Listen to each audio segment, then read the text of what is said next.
Hello guys, welcome to my channel learning with Ishan. तो friends, आज के इस वीडियो में मैं आपको बताने वाला हूँ प्लास्टिक्स के बारे में। और मैं आज हिंदी एक्सप्लेनेशन करने वाला हूँ प्लास्टिक्स टॉपिक पे। तो फ्रेंड्स, बने रहिए वीडियो के एंड तक और मैं आज आपको प्लास्टिक्स एकदम क्लियर कर दूंगा। तो चलिए हिंदी एक्सप्लेनेशन स्टार्ट करते हैं। लेकिन स्टार्ट करने से पहले प्लीज़ मेरे चैनल को सब्सक्राइब कीजिए और प्लीज़ मेरे वीडियो को लाइक कीजिए। तो फ्रेंड्स, बढ़ते हैं अपने चैप्टर की तरफ। You must be familiar plastics 3.4.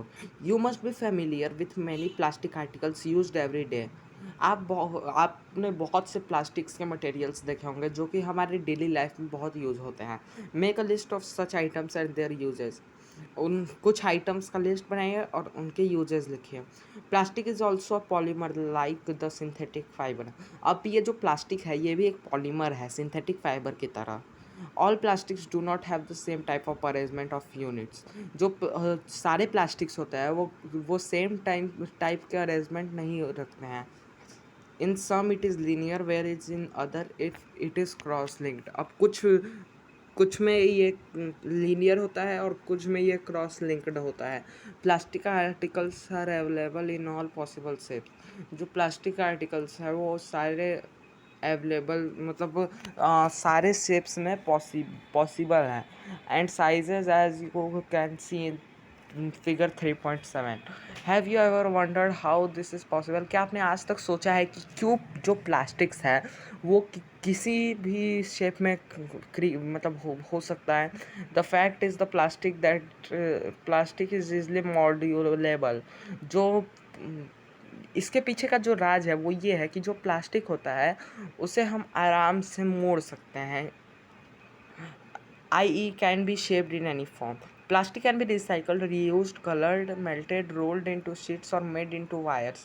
जो प्लास्टिक है वो रिसाइकल किया जा सकता है, रीयूज़ किया जा सकता है, कलर किया जा सकता है, मेटल और मेल गलाया जा सकता है और शीट्स में उनको रोल किया जा सकता है। That is why it find such a variety of uses. यही वजह है कि ये बहुत वेराइटी ऑफ यूजेस में काम आता है। तो आगे पढ़ते हैं। पॉलीथीन पॉलीथीन यहाँ एक हाईलाइटेड वर्ड्स में दिया है पॉलीथीन।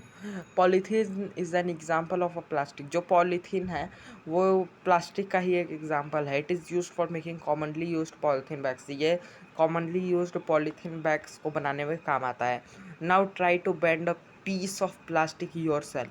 अब एक पीस ऑफ प्लास्टिक को बैंड करने की सोचिए। Can all the plastic articles be bent easily? नहीं, सारे वह प्लास्टिक आर्टिकल्स को मोड़ा नहीं जा सकता। You will observe that some plastics article can bend easily. Can bend easily. आप देख सकते हैं कि कुछ जो प्लास्टिक आर्टिकल्स हैं वो तो आराम से उनको मोड़ा जा सकता है, लेकिन लेकिन आप देखेंगे कि कुछ जो हैं वह टूट जाते हैं जब उनको हम मोड़ने की कोशिश करते हैं।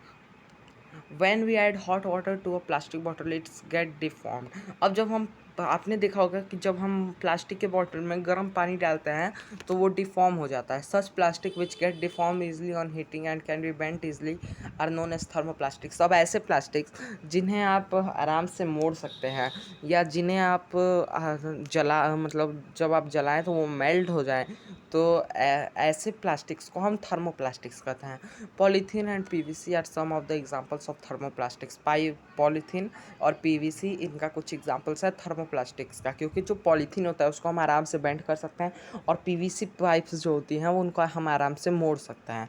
These are used for manufacturing toys, comps and various types of containers। अब इस तरह के जो प्लास्टिक्स होते हैं वो टॉय को मैन्युफैक्चर करने में, कंघिया बनाने में और वेरियस टाइप्स ऑफ कंटेनर बनाने में काम आते हैं। On the other hand there are some plastics which when moulded once can not be softened by heating. और यहाँ पे जहाँ तक जो कुछ प्लास्टिक्स होते हैं वो अगर एक बार मोड़ दिए जाए तो वो फिर उसको हीट कर दीजिए, उसको एकदम फोर्स कर दीजिए, फोर्स करने पे वो टूट जाएगा, लेकिन हीट करने पे उसमें कोई असर नहीं पड़ेगा। These are called thermosetting plastic. इनको हम थर्मोसेटिंग प्लास्टिक्स कहते हैं। 2 examples are bakelite and melamine. अब कुछ 2 एग्जांपल होता है, बेकेलाइट होता है, मेलामाइन होता है। अब bakelite is a poor conductor of heat and electricity. अब जो बेकेलाइट होता है वह एक पुअर कंडक्टर होता है हीट और इलेक्ट्रिसिटी का। It is used for making electrical switches. जो बैकेलाइट होता है वो इलेक्ट्रिकल स्विचेस को बनाने में काम आता है। अब आपके घर में भी इलेक्ट्रिकल स्विचेस होंगे, तो आपको मैं ये बता दूं कि वो जो प्लास्टिक से बनते हैं वो बैकेलाइट होते हैं। हैंडल्स ऑफ वेरियस यूटेंसिल्स, अब जैसे कुकर का हैंडल बनाने के लिए इन सब के लिए बैकेलाइट का यूज़ होता है। मेलामाइल इज़ अ वर्सेटाइल मटेरियल। जो मेलामाइल होता है वो एक वर्सेटाइल मटेरियल होता है। It resist fire and can tolerate heat better than other plastic. जो मेलामाइल होता है ये फायर रेजिस्ट करता है और heat better than other plastic, और वो हीट होता है अच्छे दूसरे प्लास्टिकों से अच्छे से। It is use for making floor tiles, kitchen ware and fabrics which resist fire. ये जो टाइल्स होते हैं वो बनाने में, किचन वेयर बनाने में, फैब्रिक बनाने में, और रेसिस्ट फायर, और वो रेसिस्ट फायर करता है। Figure 3.8 shows the various types of thermoplastics and thermosetting plastics। जो फिगर 3.8 है वो वेरियस टाइप्स ऑफ प्लास्टिक्स दिखा रहा है। देखिए जो फर्स्ट पिक्चर है वो थर्मोसेटिंग प्लास्टिक्स है, और जो सेकंड पिक्चर है वो थर्मोप्लास्टिक्स है। तो फ्रेंड्स उम्मीद करता हूँ आपको प्लास्टिक्स पूरी तरह से समझ आ गया होगा।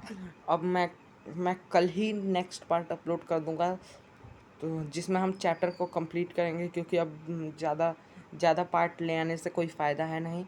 तो आप भी मेरे लिए एक मदद कर दीजिए, अगर चैनल को अभी तक सब्सक्राइब नहीं किया है तो सब्सक्राइब कर दीजिए, और लाइक अगर नहीं किया है तो लाइक कर दीजिए।